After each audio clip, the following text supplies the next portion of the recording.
नमस्कार दोस्तों, in terms of exports growth India has beaten all the G7 countries. अब G7 countries आपको पता होना चाहिए विश्व के सबसे विकसित देशों में माने जाते हैं, जो पावरफुल कंट्रीज होती हैं। यहां पर आप न्यूज देख पाओगे, India beats all G7 nations to record highest growth in merchandise exports in 1.5 years. तो इसके बारे में आपको डिटेल से बताऊंगा कि एग्जैक्टली हो क्या रहा है और G7 को बीट करना इतना इंपॉर्टेंट क्यों रखता है, और ओवरऑल कॉन्टेक्स्ट में देखेंगे कि जो WTO है उनके द्वारा क्या क्या यहां पर रिपोर्ट्स आए हैं, भारत के एक्सपोर्ट्स को लेकर क्या बोला गया है। काफी कुछ जानने को है, चलिए आगे बढ़ते हैं। लेकिन उसके पहले अगर आप यूपीएससी या फिर किसी भी एग्जाम की तैयारी कर रहे हैं तो सिंपली आप हमारे ऐप को डाउनलोड करिए या फिर study.iq.com विजिट करिए, वहां पर सारी जानकारी आपको मिल जाएगी। चलिए देखते हैं एग्जैक्टली हो क्या रहा है। यहां पर देखिए, वेडनेसडे को सेंट्रल गवर्नमेंट के द्वारा यहां पर एक इंपॉर्टेंट अनाउंसमेंट किया गया। यहां पर कुछ जो डेटा वगैरह है उसको शेयर किया गया था और उसके अंदर बताया गया कि जो भारत का एक्सपोर्ट है वो सबसे ज्यादा तेजी से बढ़ा है। रिसेंटली मैंने कुछ वीडियोस भी बनाए थे एक्सपोर्ट से रिलेटेड, लेकिन यहां पर फाइनली आप देख पाओगे जो mygov.in है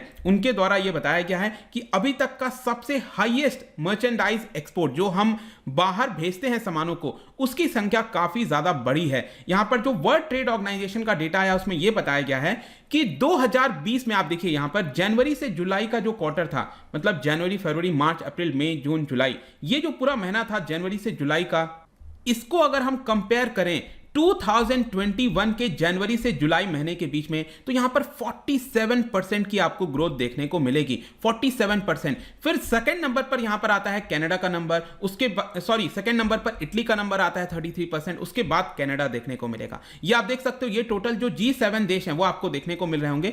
ये जो सेकंड नंबर पर है वो है आपका इटली, उसके बाद कनाडा, देन फ्रांस आप देख पाओगे 27%, और बाकी के फिर यहां पर देश हैं, that is Germany 26%, Japan 25%, USA हो गया और फिर ब्रिटेन हो गया। मतलब ये सातों देश में यहां पर जो ग्रोथ है उसके मुकाबले आप देख सकते हो जो एक्सपोर्ट्स के अंदर ग्रोथ आई है भारत की, इट इज 47%। सिर्फ यही नहीं, अगर आप पूरे मेजर इकोनॉमीज को मिला दो, विश्व की जो सबसे बड़ी इकोनॉमीज होती हैं सभी को अगर आप मिला दो, उसके बावजूद भी यहां पर भारत का सबसे ज्यादा एक्सपोर्ट देखने को मिलेगा। अगेन ये जो डेटा है वो माईगोव के द्वारा शेयर किया गया था, आप देख सकते हो। सेकंड नंबर पर आता है चाइना का 34%, उसके बाद यूरोपियन यूनियन का अगर आप पूरा मिला दोगे 27%, देन जापान, उसके बाद वियतनाम दिख रहा होगा और फिर यहां पर थाईलैंड और बाकी देश देखने को मिलेंगे। तो ये इस समय सिचुएशन है कि भारत का जो एक्सपोर्ट्स में वृद्धि हुई है, ध्यान रखिएगा हम ग्रोथ की बात कर रहे हैं, एब्सोल्यूट टर्म्स में अभी भी भारत पीछे है, लेकिन जो ग्रोथ होता है उसमें भारत तेजी से बढ़ता जा रहा है। तो एक प्रकार का संकेत दे रहा है कि भारत से जो मैन्युफैक्चरिंग है वो धीरे धीरे बढ़ रही है, तभी हम इतनी ज्यादा यहां पर ग्रोथ को हासिल कर पा रहे हैं। लेकिन जैसा मैं आपसे बोल रहा था कि जो G7 देश हैं उनको बीट करना इतना बड़ा बिग डील क्यों है, क्यों इसकी चर्चा की जा रही है। जैसा मैं आपको बताया कि जो G7 है ये collective of 7 of the world's most industrialised and developed economies हैं, और डेवलप्ड और इंडस्ट्रियलाइज्ड इकोनॉमीज से ये एक्सपेक्टेशन की जाती है कि वो सबसे ज्यादा एक्सपोर्ट करेंगे। इनको अगर आप देखोगे तो बनाया गया था ऑयल क्राइसिस जब 1973 में हुआ था, उसके समय पहला समिट इसका फ्रांस 1975 में आपको देखने को मिलेगा। ये सारे देश हैं, आप देख सकते हो, और इसमें बताया जाता है कि they are the leading export countries, largest gold reserve इनके पास है, लार्जेस्ट न्यूक्लियर एनर्जी प्रोड्यूसर्स हैं ये सातों देश की अगर हम बात करें। इसके अलावा यहां पर top contribution to the union budget होते हैं। इसी के लिए मैं कह रहा हूं कि इन सभी 7 देशों को बीट करना एक इंपॉर्टेंट कदम होता है, क्योंकि हमेशा से हिस्टोरिकली अगर आप देखोगे तो ये हमेशा से आगे आपको देखने को मिलेंगे। सिर्फ यही नहीं, मैं आपको बता दूं, अभी जस्ट कुछ दिन पहले ही यहां पर WTO की एक रिपोर्ट आई थी जिसमें क्लियर बताया गया था कि जो भारत का एक्सपोर्ट है वो आगे आने वाले समय में और ज्यादा बढ़ने वाला है। इनफैक्ट यहां पर WTO ने वर्ल्ड ट्रेड ऑर्गेनाइजेशन में मार्च के महीने में जो प्रेडिक्शन किया था उससे कहीं बेहतर यहां पर भारत का परफॉर्मेंस होगा, ऐसा लेटेस्ट रिपोर्ट में यहां पर बताया गया है।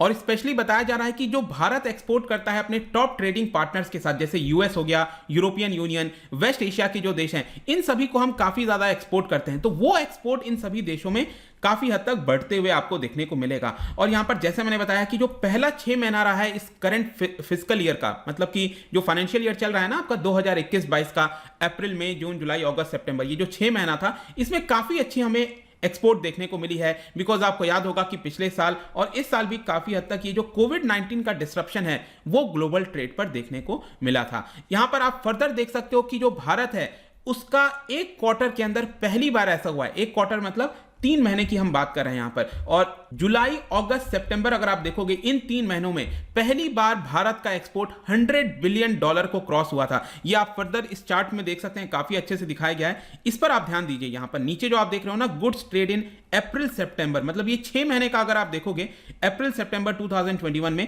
यहां पर हमारा एक्सपोर्ट्स कितना रहा, आप देखिए इट इज 197.11। अगर आप देखोगे ना अप्रैल, मई, जून में इन 3 महीनों में हमने यहां पर एक्सपोर्ट किया था करीब 97 बिलियन डॉलर के आसपास। और ये वाला जो क्वार्टर है जुलाई, अगस्त, सितंबर, ये 3 महीने में हमने करीब $100 बिलियन के आसपास एक्सपोर्ट किया था। पहली बार ऐसा हुआ था कि 3 महीने के अंदर हमने $100 बिलियन का एक्सपोर्ट किया है। और ये दिखाता है कि भारत का जो टारगेट है $400 बिलियन का, जी हाँ मैं आपको बता दूं 2021-22 के फाइनेंशियल ईयर में भारत सरकार के द्वारा टारगेट रखा गया है कि हमें $400 बिलियन का जो एक्सपोर्ट है उसको अचीव करना है। तो डेफिनेटली ये काफी हद तक अचीवेबल लगता है जिस प्रकार से इस समय आपको ग्रोथ देखने को मिल रही है। लेकिन सिर्फ यही नहीं, यहां पर आपको चाइना के कॉन्टेक्स्ट में देखना होगा, क्योंकि पिछले कई दशकों से चाइना जो है वो एक लीडिंग प्लेयर बना हुआ था एक्सपोर्ट्स के मामले में। तो यहां पर क्या हुआ है कि चाइना के अंदर इस समय आपको काफी सारी प्रॉब्लम्स देखने को मिल रही होंगी, चाहे डिमांड साइड की प्रॉब्लम हो गई, सप्लाई साइड की प्रॉब्लम हो गई। और साथ ही साथ ये सारी प्रॉब्लम क्यों हो रही है, रिसेंटली आपने देखा होगा एनर्जी क्राइसिस के बारे में, जो डेट क्राइसिस चल रहा है, जो एवरग्रांड क्राइसिस हो गया, इस तरह की जो दिक्कतें देखने को मिल रही हैं, इसमें कहीं ना कहीं अपॉर्चुनिटी है भारत के पास कि वो चाइना को रिप्लेस कर सकता है। एक प्रकार का आप कह सकते हो सब्स्टिट्यूट बन सकता है वेरियस प्रोडक्ट कैटेगरीज के अंदर, सिर्फ एक या दो नहीं, बहुत सारी चीजों में आप देखोगे तो भारत जो है वो रिप्लेस कर पाएगा यहां पर चाइना को, अगर इसी प्रकार से ग्रोथ बनती रही। और साथ ही साथ जो प्रॉपर पॉलिसीज होती हैं, जैसे हमने प्रोडक्शन लिंक इंसेंटिव स्कीम्स के बारे में देखा, ये इसने काफी हद तक मदद किया है एक्सपोर्ट्स को बढ़ाने में भी। सिर्फ यही नहीं, यहां पर जरूरी होता है कि क्या ग्लोबली डिमांड है कि नहीं है, क्योंकि अगर ग्लोबल डिमांड नहीं होगा, इकोनॉमिक रिकवरी नहीं होगी, तो जाहिर सी बात है हम भारत में कितना प्रोडक्शन कर लें वो हम एक्सपोर्ट नहीं कर पाएंगे। लेकिन भारत को एडवांटेज यहां पर ग्लोबल डिमांड का भी देखने को मिल रहा है। जिस तरीके से सेकेंड वेव के बाद यहां पर अचानक से डिमांड बढ़ी है, इसकी वजह से आप यहां पर एक चार्ट देखिए, ये अगर आप चार्ट देखोगे ना तो पहले ये अगर आप ग्लोबल ग्रोथ की बात करिए 2021-22 के फाइनेंशियल ईयर की बात करें तो 10.8, ये जो आप देख रहे हो ना यहां पर, तो WTO वर्ल्ड ट्रेड ऑर्गेनाइजेशन का कहना है कि 10.8% का ग्रोथ होने वाला है पूरे विश्व में एक्सपोर्ट्स की अगर हम बात करें। पहले WTO का यह कहना था मार्च के महीने में कि ये 8% के आसपास ग्रोथ होगी, लेकिन डेफिनेट सी बात है ग्लोबल डिमांड जिस तरह से बढ़ी है उसने अपना प्रोजेक्शन को बढ़ा दिया है। तो जाहिर सी बात है कि इसका जो फायदा है, जो ग्लोबल डिमांड में बढ़ रहा है, इसका फायदा डायरेक्टली आपको भारत में भी देखने को मिलेगा। स्पेशली अगर आप इन सभी अलग अलग रीजन्स में देखो तो यहां पर अगर हम एशिया की बात करें तो सबसे ज्यादा ग्रोथ आपको एशिया में ही देखने को मिलेगी, दैट इज 14.4% की आपको ग्रोथ देखने को मिल रही है। तो यही पूरा न्यूज था यहां पर जब भारत सरकार ने इसके बारे में इन्फॉर्म किया कि India has beaten all G7 Nations. तो किस टर्म में हुआ था, किस वजह से हुआ था, इसका सिग्निफिकेंस क्या है, वही मैं आपको बताना चाहता था। तो ये पूरा वीडियो है। जाने से पहले एक इंटरेस्टिंग क्वेश्चन, यहां पर हम क्योंकि ट्रेड वगैरह की बात कर रहे हैं तो current account, balance of trade, इस तरह के टर्म्स आपको अच्छे से पता होना चाहिए। तो ये 2 स्टेटमेंट हैं उसी से रिलेटेड, इसको ध्यान से पढ़िएगा और थोड़ा सा कॉम्प्लेक्स हो सकता है लेकिन ध्यान से पढ़िए, इसको आंसर करने की कोशिश करिए। इसका राइट आंसर आपको पता ही है, मेरे इंस्टाग्राम पर तो आपको मिलेगा ही, वहां पर अगर आप नहीं हो कोई बात नहीं, टेलीग्राम से भी ले सकते हैं इसका सही उत्तर। मैं कई सारे MCQs यहां पर डालता रहता हूं स्टोरीज के फॉर्म में, आप जाकर प्ले कर सकते हो। बाकी अगर आपको PDF चाहिए टेलीग्राम पर आइए, अलग अलग सोशल मीडिया पर भी आप जुड़ सकते हैं। साथ ही साथ UPSC या फिर किसी भी एग्जाम की तैयारी कर रहे हैं तो सिंपली आप हमारे ऐप को डाउनलोड कर लीजिए। आई होप कि वीडियो आपको पसंद आया होगा। मिलता हूं आपसे next time, till then thank you very much, see you soon.